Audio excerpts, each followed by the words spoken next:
A, B and C can do a piece of work in 10 days, 15 days, 12 days respectively. A and B worked alternatively for 5 days each and left.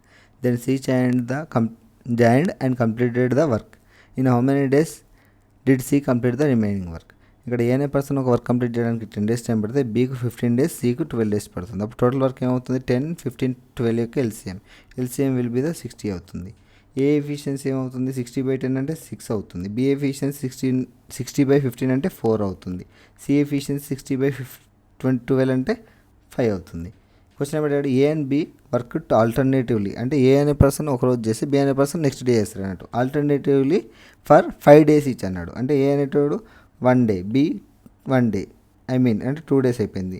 ఏ అనేటోడు second, B 2, ఏ 3, B 3, A4, B4, A5, B5. అంటే వీళ్ళిద్దరు కూడా ఆల్టర్నేటివ్స్లో 5 days చేశారంటే ఏ plus B యొక్క work అనేది 5 days అయినట్టు. మనకి ఏ efficiency తెలుసు, ఏ ఎఫిషియన్సీ 6, బి ఎఫిషియన్సీ తెలుసు, బి ఎఫిషియన్సీ 4, 6 + 4 × 5 డేస్ చేశారు కాబట్టి 5 × 10 అంటే 50 యూనిట్స్ వర్క్ కంప్లీట్ అయింది. మనకు టోటల్ వర్క్ ఎంత? 60 units.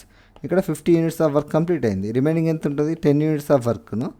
Then C joined and completed the work అన్నాడు. సి అనే పర్సన్ ఎన్ని రోజులలో కంప్లీట్ చేస్తాడని క్వశ్చన్. మొత్తం టోటల్ వర్క్ ఎంత ఉంది?